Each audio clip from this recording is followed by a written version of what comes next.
From that moment on, Esabelle completely changed.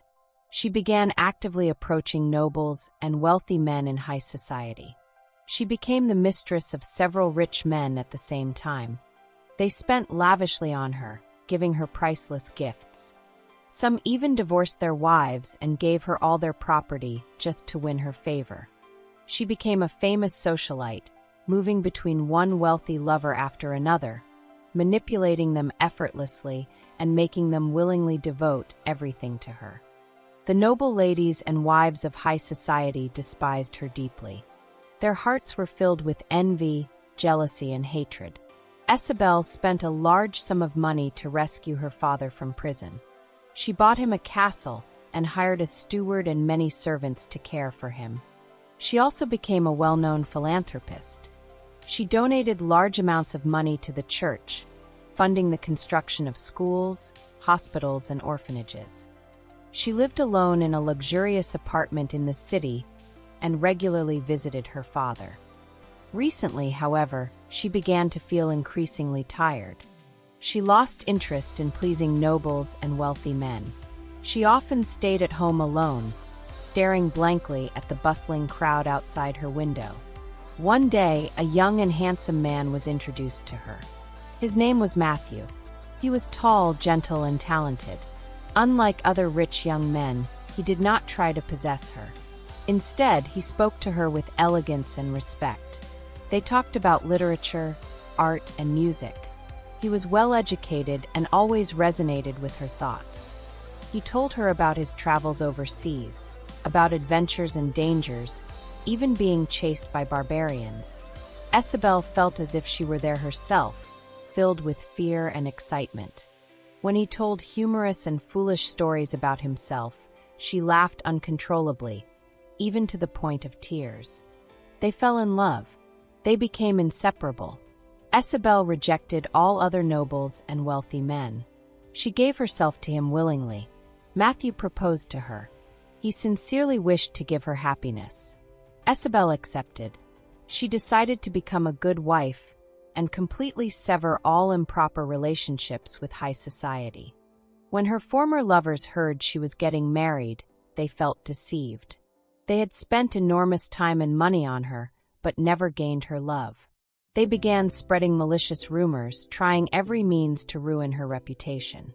They bribed thugs to harass her at her home. They even disturbed her neighbors, forcing her landlord to ask her to leave. Unable to endure the harassment, Esabelle and Matthew decided to leave the city, and even the country. Matthew suggested they move to a neighboring country across the sea, where his family lived. They could marry there and live peacefully. He hesitated slightly and added, "And no one there knows you. No one knows your past." Esabelle found this strange but agreed. She visited her father to say goodbye, knowing they might not see each other for a long time. She packed all her wealth, money, jewelry, precious ornaments, and paintings, filling over 20 large chests. She hired more than a dozen carriages to transport everything to the harbor and chartered a large ship. Matthew was astonished by her wealth. "My dear, I had no idea you were this rich." To avoid being followed, they chose to sail at night. If the weather held, they would arrive the next day. Unfortunately, after dinner, the weather worsened. A violent storm churned the sea. Waves battered the ship, tossing it high into the air and then plunging it into deep troughs. Esabelle became seasick. Matthew carried her back to her room. After vomiting, she fell asleep. Matthew, strong and experienced at sea, stayed in the control room with the captain. After an unknown amount of time, Esabelle woke up thirsty. She called for Matthew, but he wasn't there. She staggered to the dining room, drank water, and felt better. Then she walked toward the control room. The door was slightly ajar. Through the crack, she saw Matthew speaking with the captain. Just as she was about to enter, she heard Matthew whisper, "So, you take her and 2 chests of gold. I take the rest and leave. We keep this secret." The captain sneered, "I want half the fortune. Otherwise, I'll throw you into the sea and take everything, including the woman." Matthew replied coldly, My father and brothers are waiting at the port. If anything happens to me, you won't escape. My father serves the Duke. You know what that means." The captain grunted. "Fine. We'll do it your way." Esabelle broke out in a cold sweat. She quietly retreated to her room, her mind in chaos. Matthew would betray her? The captain wanted her and her wealth? Matthew's father worked for the Duke? Was he the old hunter? Was Matthew the hunter's son? The man who destroyed her family? She felt dizzy but forced herself to stay conscious. The more she thought, the more terrified and furious she became. She left her room again and went to the sailors' quarters, where they were drinking and gambling. Then she quietly entered the cargo room, the place holding all her wealth. She looked at the treasure.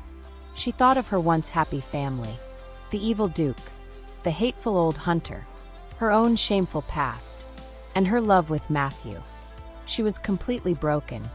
She locked the door from inside. She picked up a large axe and swung it with all her strength at the ship's wall. A crack appeared. Seawater seeped in. She struck again and again. Soon, a large hole opened and seawater poured in. She didn't stop. She moved to another wall and smashed it open as well. Water flooded in violently. The sailors and captain rushed over, pounding on the door and shouting for her to stop. She ignored them. Matthew arrived, shouting desperately for her to stop. Hearing his voice only fueled her rage. She struck faster and harder, opening more holes. Finally, the door was broken open. But by then, water had already flooded the compartment. The ship began to sink.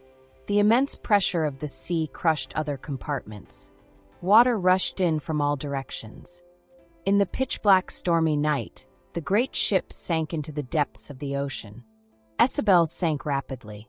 Her consciousness faded. Her body descended into the endless abyss. Forever.